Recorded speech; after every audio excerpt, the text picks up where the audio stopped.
Bonjour!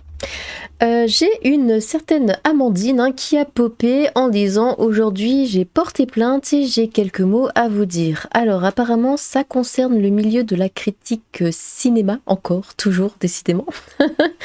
Voilà, où elle a porté plainte évidemment, comme d'habitude, violence textuelle, gnole, et tout le package. Bon, nous allons voir, son récit plus tard. Alors évidemment, je regarde un petit peu. Comment dire? Bon, petite féministe excitée, cinéphile de pacotille, machin, je ne peux répondre à tout le monde, mais je vous lis. Merci infiniment pour votre soutien. Je suis bien entourée, j'ai la chance de faire partie de cette formidable asso qui est MeToo. Oh Seigneur, et de ces femmes extraordinaires qui me donnent beaucoup de courage, merci. Elle ajoute, cet assaut m'a sauvé la vie, m'a rappelé la vraie valeur du mot sororité. Quelle horreur, je ne les remercierai jamais assez pour ça et pour avoir ouvert la voie. C'est l'un des témoignages contre PPDA, qui m'a fait comprendre ce qu'il s'était passé et qui fait que j'en suis là aujourd'hui. Donc c'est grâce à cette arnaque qu'est le témoignage contre PPDA qu'elle a fait ça. Bon, elles ont très souvent les mêmes caractéristiques, alors bon, voilà, moi je sais pas trop sur quel pied danser avec ce genre de texte, mais... bon, écoutez, on va lire ça ensemble et puis, on verra. Voilà.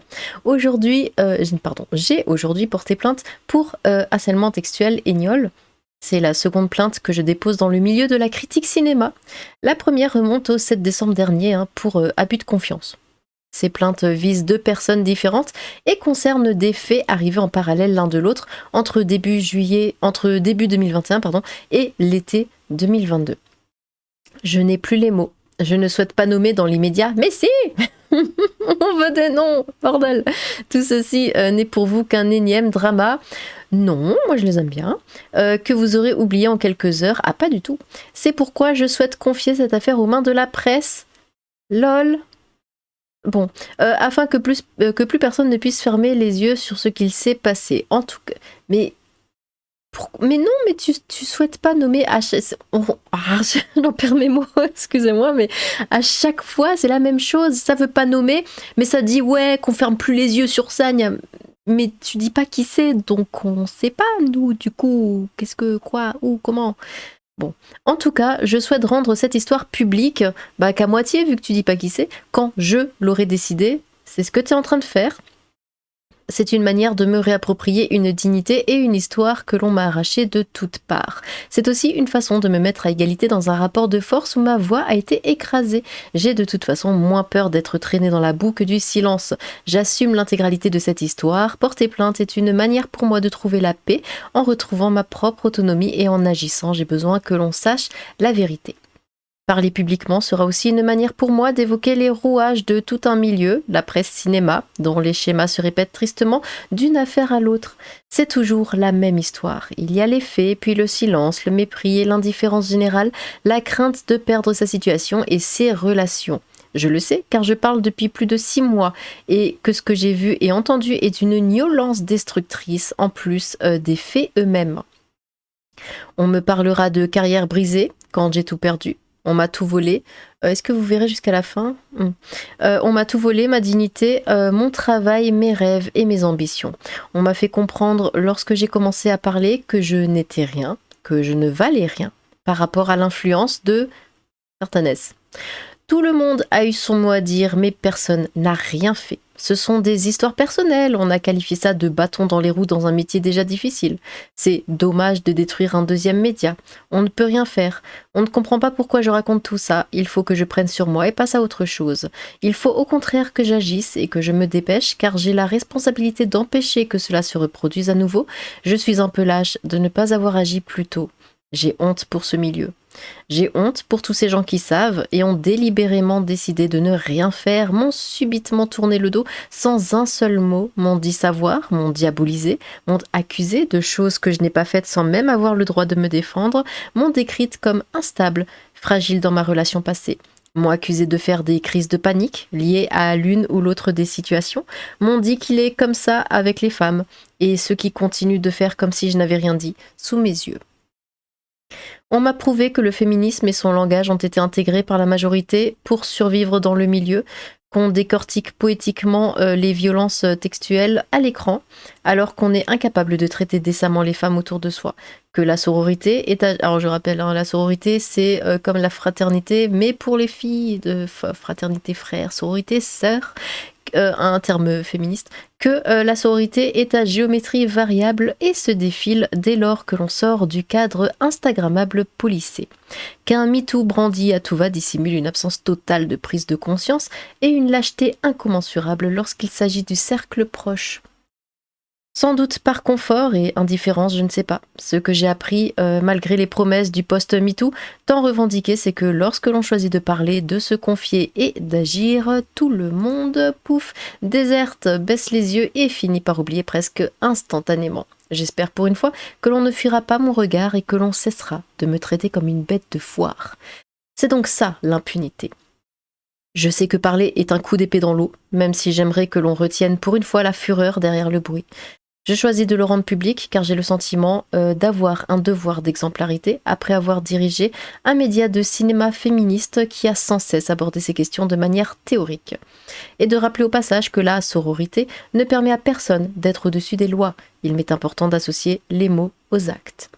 Je ne suis pas une héroïne, je n'envisage pas que les choses changent miraculeusement et je ne pense même pas que tout ceci sera entendu. Mais j'estime devoir le faire, ne serait-ce que parce que je connais trop bien l'immense solitude qui accompagne de bout en bout ce genre de triste expérience. Et si mon récit peut soulager temporairement cette solitude quelque part, alors je crois que ma prise de parole n'aura pas été totalement vaine. À la même période, d'autres choses sont arrivées en même temps et sont révélatrices de l'hypocrisie et la médiocrité des relations humaines dans ce milieu.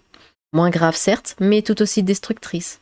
Je ne peux pas me battre seule face à tout ceci, donc je choisis de me concentrer sur le pire.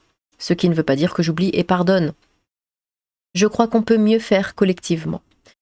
Sans doute que l'on ira fouiller ma vie, chercher la preuve de mon instabilité mentale, de mon mensonge, parce qu'un tel acharnement sur une seule personne doit forcément cacher quelque chose. On ira tout scruter car il est plus facile de me décrédibiliser que de me croire, qu'il en soit ainsi. Je refuse le silence, je refuse la soumission, et je refuse encore plus de devoir me cacher et fuir comme j'ai pu le faire ces derniers mois. Je me crois et vous ne pourrez plus jamais rien contre ça.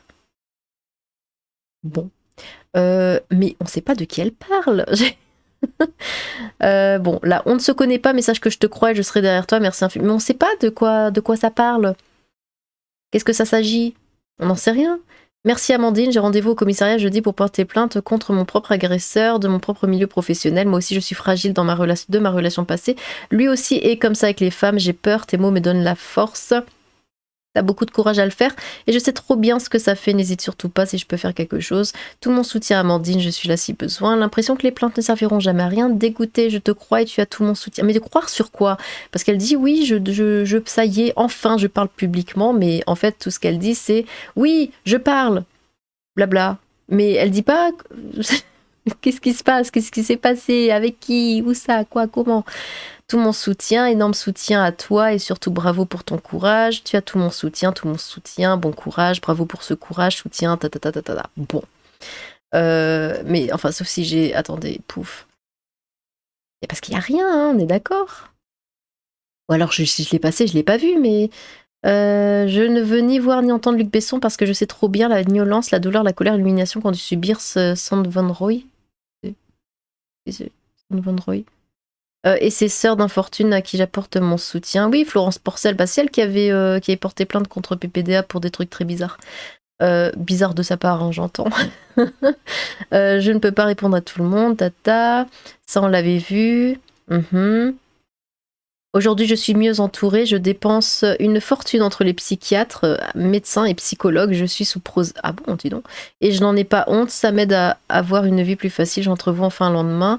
Merci à toutes celles qui ont témoigné auparavant. Merci à tous pour votre soutien. C'est inestimable. Je me sens moins seule aujourd'hui et j'ai moins peur, même si je sais que le chemin va être long et difficile. Mais en fait, elle parle pour rien dire. Là, vraiment, ça colle bien. De quoi est-ce qu'elle parle? De qui est-ce qu'elle parle? Il y a quelques mois, j'avais commencé Fluide Framse, un projet auquel je pensais depuis près après une prolongation, j'ai décidé d'y mettre... bon. Ça me fait du bien de m'y remettre progressivement, oui. Au programme du mois d'octobre, bon. Oui, elle parle cinéma, mais... Ouais. Gros coup de cœur pour Tony. Ok. Après, si vous avez vu des choses que moi j'ai pas vues, surtout n'hésitez pas hein, dans les commentaires. Mais je ne vois pas de quoi elle parle.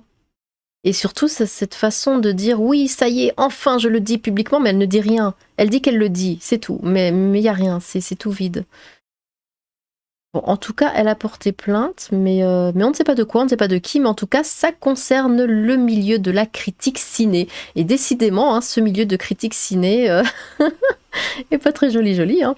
Bon, après, évidemment, vous savez ce que j'en pense, moi, hein, de ce genre de témoignages hein, sur Twitter. Bon, j'aime pas vraiment ça, hein, vous le savez. Je reste toujours, pardon, je lis en même temps, mais je reste toujours très, très, très mitigée. Parce que là encore, c'est du je dis mais je dis pas. Enfin bon, écoutez, il y a rien, hein, il y a rien. Là, je suis en août, il y a strictement rien. Je pensais absolument pas. Bon, bah, si vous avez vu quelque chose passer, n'hésitez pas, hein, comme je l'ai dit, hein, dans les commentaires. On verra, je vais continuer de suivre son compte, de voir si on trouve, si on a un nom, quelque chose.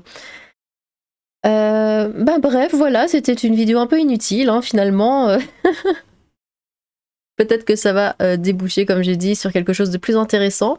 On garde ça sous le coude. En tout cas, bah écoutez, n'hésitez pas à vous exprimer si vous avez quelque chose à dire là-dessus dans les commentaires. J'ai hâte de vous lire. Sur ce, tchou!